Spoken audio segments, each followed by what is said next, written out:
It still says scheduled. We are live. We Okay, are good. live. Okay, good. Then we're live. Fuck it.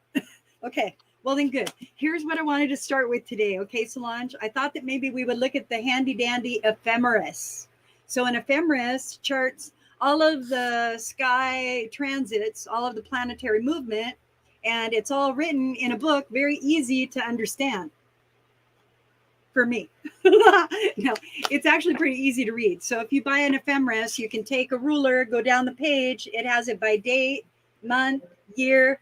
You find out how the planets were aligned on your birthday, other days. It's actually pretty good. All right. So when I say that I'm going to check the cosmic weather, what I'm looking at is I'm looking to see what transits are going to kick our ass, right? Because we know that we like it when it's good, That's always good to know. right? We Who's know we gonna like kick it when our it's good. It's like when it's going to be bad, we're like, oh, geez, give me the fan, right? Okay. So here's what we got. We have, well, you do know that on Tuesday, this coming Tuesday, it's a huge portal, a huge gate that's opening. And it happens every year. So what happens is it opens in Scorpio season and closes in Taurus season. All right. And it's the eclipse gates. And when the Mm. eclipse gates come about 2 weeks into before it happens, like these last 2 weeks, right?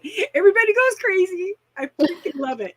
That's So, why. That yeah. explains So, a lot. yes, especially with this one because it's super potent. All right. And because it's so potent, that means that we're going to be able to manifest our way out of any kind of hole that we've dug, manifesting money, career changes, all of that. So, for the next 6 months, there's going to be a lot of disruption and a lot of change. But if we put things in place to where, like, maybe we manifest with a wish on the 25th, if everybody does a ritual, just do a freaking ritual. You don't have to come here to do the ritual, but just do a ritual. What's a ritual? Okay, so well, a ritual is casting an intention to the universe. I say casting because that's what you're doing. You're tossing out your line, you're hoping to catch something and bring it back into you. And so that's what it is. It's fishing. But in the land of possibility. All right. Mm. So if you were to set like an 18-month on your ritual, so let's say you want to have ease, more than enough money. Always ask for more than enough. Don't ask for enough. Otherwise, all you get is just enough. So you don't want that. You want more. So you always ask for more than enough.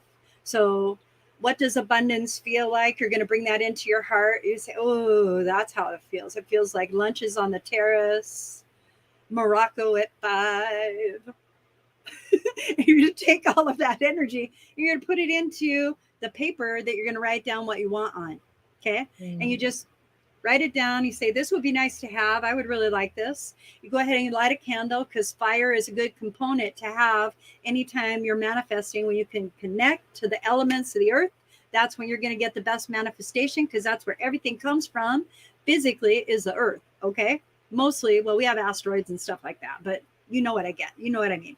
So when you're using any kind of elemental backup to be able to do your rituals, that's going to solidify the finished product in a result for you. That's just how it works. So you have fire. You lighting a candle shows that you're representative of fire and you know what fire looks like. You would like for it to match this. So you want it passionate, actionable, and ready.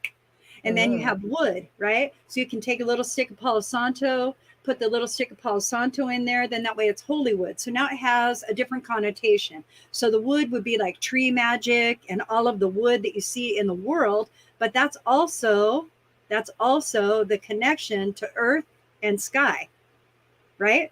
It's the in between. So Mm. then you have the earth where the tree grows from or where the wood grows from, right? And that's your support system. All right. So you have a little bit of earth. That could be a crystal, it could be almost anything. All right. You get a tree branch, a twig for the wood, and that's sufficient. If you know more about the tree that you're drawing it from or the piece of wood that you're drawing, and you go ahead and you put that in there, then what happens is that you also get that magic in your intention. So that makes it even stronger. Now, let's say you have those components, you've chosen the right crystal, you've chosen the right branch, wood, whatever piece, okay? You have a candle that's going to be able to burn through in a short period of time, because anytime you're doing an intention and you're using fire or candle as your activation, because that's what fire does, it activates it, all right? Then you need to let it burn all the way through. Now, I do this because I do a lot of 7-day candles, but when you're doing a ritual, dude, get a tea light. Get something that's going to burn out in about 30 minutes. So that way you don't have to worry about leaving it unattended. It's always there. Find a safe place to burn your candles and make sure that you keep an eye on them. Don't leave them unattended, lit, right? Okay, so now you have the actionable fire. You have the wood, so that way you have the connection between earth and sky. And now you have the earth, from where as above, so below comes from. And then you need the flow. You need the energetic connection of emotion. That's the water. Water. Okay. Emotions. So you get like a little cup of water and you put it there with your thing, but know that that's your heart connection, because that's how you feel about what you want to bring in. So you hold the cup and you concentrate for about 16 seconds about the gratitude you'll feel when you receive the object or experience that you're bringing in. Like, how is that going to feel? And then you place that down on your altar or on your mesa or however it is that you're building your ritual. All right. Now you have 4 out of the 5 components that you need. Now you need metal.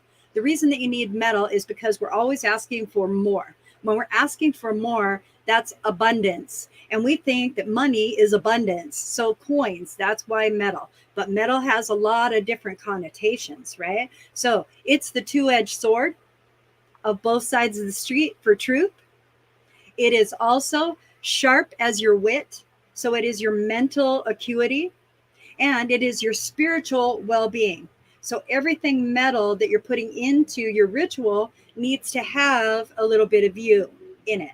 So maybe a piece of jewelry that has metal in it because it's something that you've worn. You can just put that in the ritual, something connective to you.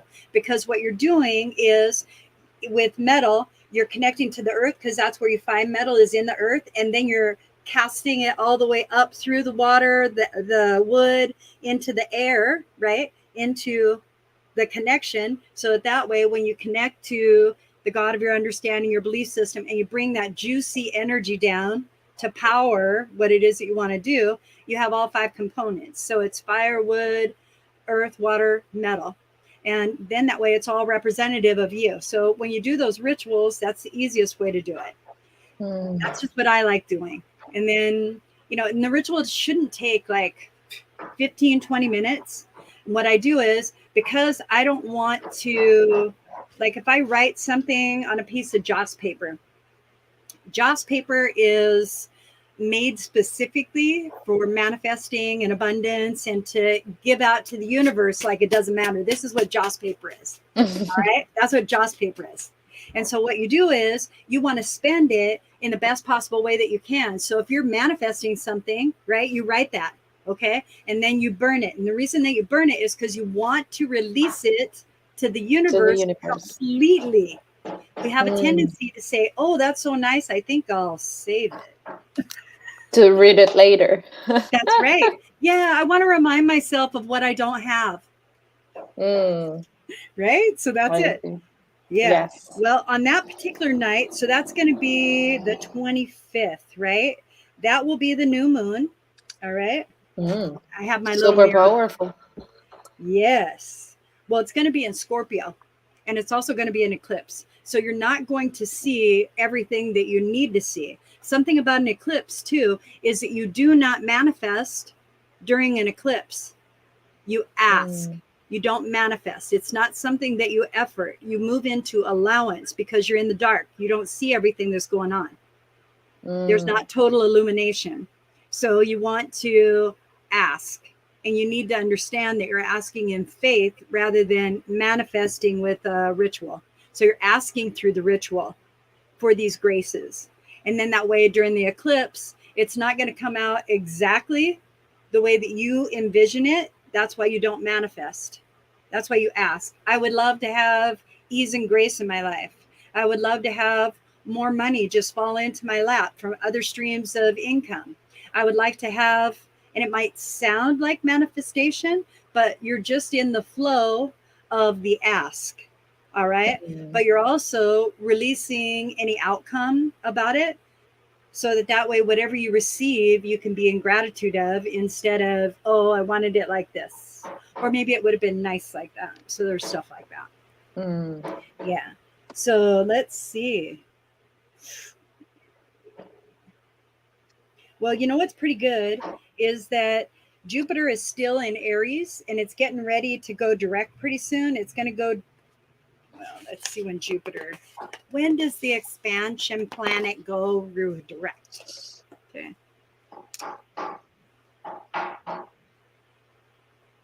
So it goes direct in November, in about a month, on the 28th, a little bit over a month. Okay. So when it is in a retrograde, it's moving slower.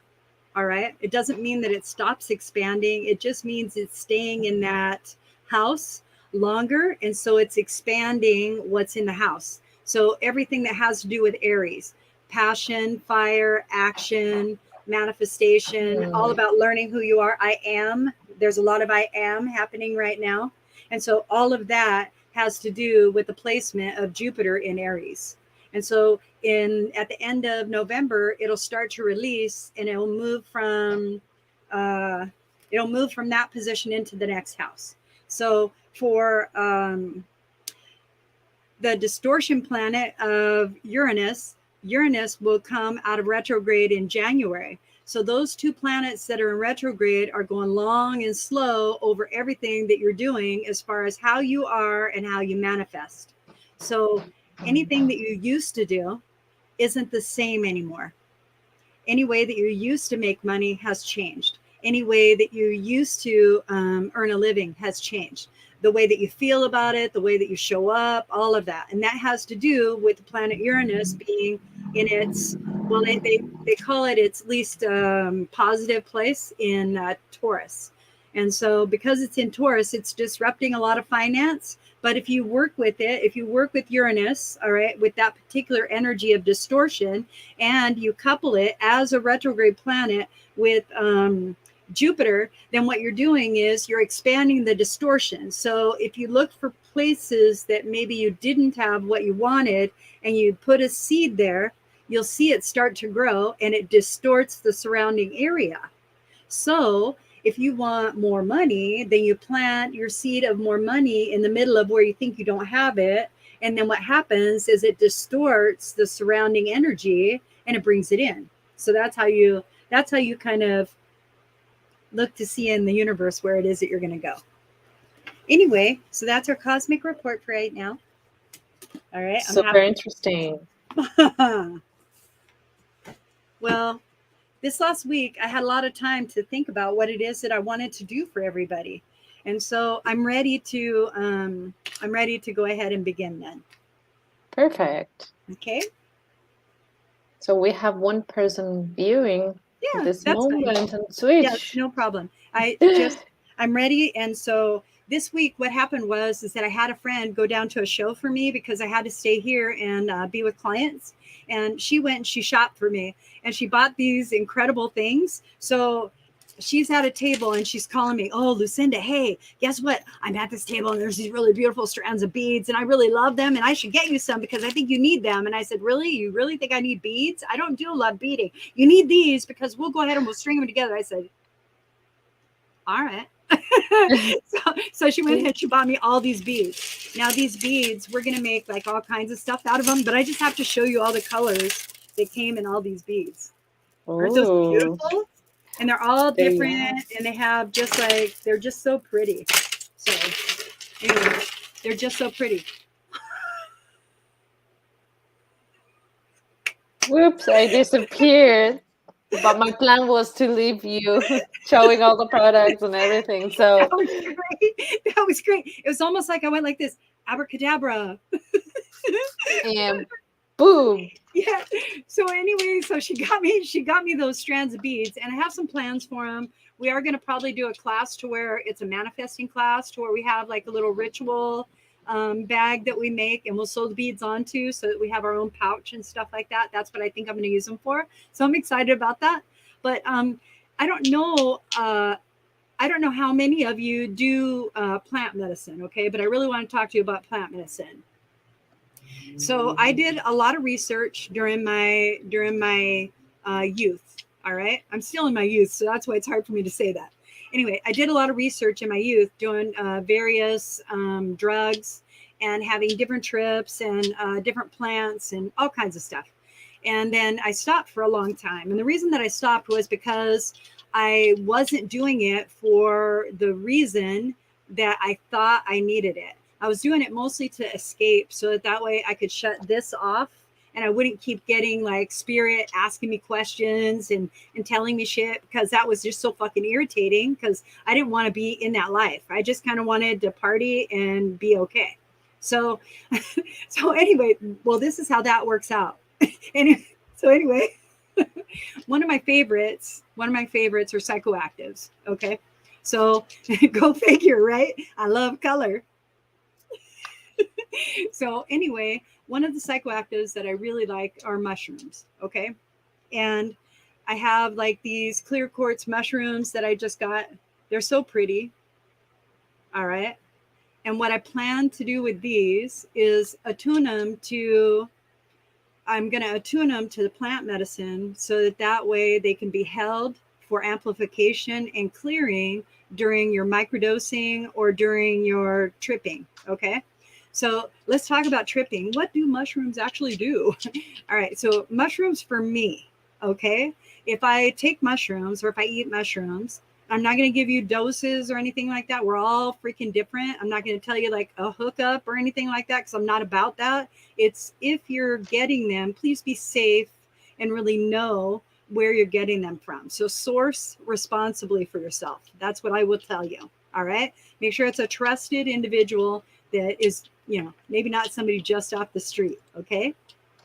Next, when you trip, have some orange juice. And the reason that you have the orange juice is because the orange juice will help you when your body is in that state. All right. Just have some orange juice. It's just a good drink for you, like while you're there. Okay. Next, you need a safe environment, and you need probably someone that you can call or is nearby that will help you if you've done like too much, you can't come back out of like wherever it is that you're at.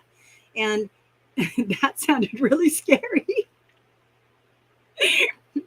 So what I mean by that is that sometimes you may be so deep in your journey that what happens is that in order to pull back, you're lessening the effect of the journey.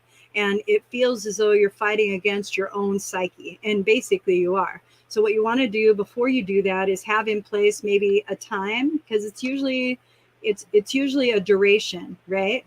And it depends on how much you take and all of that. But in that duration, set up like a safety for yourself, for somebody to at least check on you to make sure that you're okay. Make sure it's about an hour and a half to 2 hours in. And then that way that'll probably be really good for you. Now, something else that I want to talk about as far as mushrooms, like what do they connect to in us that helps us? Well, they connect to our brains, okay, but both brains. They connect to the head brain, the cranial brain, and the heart brain. Now, the heart brain gets tens of thousands of thoughts, just like the cranial brain gets tens of thousands of thoughts. And this processes separately from this, but they're in total communication. So since they're in total communication, what happens when you take mushrooms or when you sit with mushrooms is that they both become fully present. So any emotions that you've left unprocessed, like let's say you have trauma in your life from when you were growing up, maybe abandonment issues, maybe just some things, insecurities, okay? And you haven't done a whole lot of fucking shadow work, okay? What's going to happen is that all of those emotions that you have stuffed down, they're going to start to come up, all right? They'll come up kind of easily, and it might feel a little bit hard to kind of watch the picture or experience the energy, but understand that what you've done is you've asked the medicine to sit with you so that you feel safe to release it in love. And that's what you're doing when you sit with mushrooms. You're asking them to help you process anything trapped that you're too scared to look at, and that you're willing to be strong for yourself if it is adverse, because it is an experience that you've had that's inside of you stuck that you're trying to release. So a lot of times you might have tears, all right? And the tears may have or hold no emotion, but it is a release that you're having. And the release has to do with stuff that you're not in connection to. So it's a lot of subconscious work, all right? So when you do this subconscious work, that's the part of the shadow that we stand in and deny. We say a lot of times, oh, that's not me. I'm not like that. I don't even know why I acted like that. Sometimes it's a transference of energy that happened when we were young. So we're 2, 3 years old. Somebody says, oh man, you got to be like this. I don't like that. Blah, you didn't do what I wanted. And then we're like, wow. And because we have regard, or we love them, or we want to please them, because that's like what the conditioning is bringing about, okay? Then we're going to move to what they're asking us to do. That's going to stop us from being who we are in the moment. And that tamps us down, all right? That teaches us limitation right in that moment. Okay, fast forward those limitations that are introduced from childhood through trauma and experience. And now you're in your medicine, you're in your mushroom medicine. So as you're in your mushroom medicine, working into a state of allowance is key. So being in a state of allowance, like allowing whatever comes up to come up, and understand that all it's doing is releasing. That's it. It's just releasing. It's showing you that, hey, this is some shit you got stuffed in here. Do you want to let go of it? Let it go. Let it go. All right. And then once that starts to happen, the next times that you maybe revisit that particular plant medicine, all right, what happens is that stuff's all cleared out now. All that stuff's cleared out. So the next time that you go in and you're asking a question, because you always ask a question before you go on a journey with plant medicine, always ask questions. Say, oh, I need to learn about this. What's holding me back from where I want to be? That's going to be trauma. Okay, that's going to be trauma. So if you're asking a question like that, you're going to naturally have trauma come up that you have to release. And that's how it works. So it releases the mind enough to where you feel safe, allowing whatever's holding you back to come forward. And now you get to go ahead and respond with yourself to yourself with what you want to do. So showing up for yourself in that moment is super important. The state of allowance that you need to be in is just surrender. Okay? All right. So that's enough about plant medicine today. Let's see. What else? Oh, goodness. Well, you know, for the longest time, I love crowns. I'm a crown girl. And I got a shit ton of crowns in. And I'm going to be listing them on the website. They're not up there yet. I have 21 of them. Here, I'll show you some, okay? So here's one. All right. Really pretty. Okay. Isn't that gorgeous? Yay. I'll wear that one for now. Okay. And then there's this one. This one's really pretty. Yay. I'll wear that one for now. I like that one too. That one's pretty. I could probably put this one in front of that one, and then you could really see it good. Because my hair's purple. Oh, I look like the Sun King. Anyway, I have a bunch of crystals and crystal crowns that I just got. You're more than welcome to check them out on the website. I should have them up probably within the next couple of days. We have a lot of holiday items that are coming in. Anything that you see that I bring, that I show you, if you have a question about, please reach out to the studio. When you reach out to the studio, the number is here listed. It's 657-533-2903. And you put a 1 before it if it's a long distance, I guess. Anyway, so you can call. I can tell you what I have in stock as well. It's a hit or miss with the telephone, so it's easier to reach me online when you go to the store and you see what I have. So I will get those listed. I love you guys. I hope you have the best day ever. Mwah, mwah, mwah. Bye. Bye.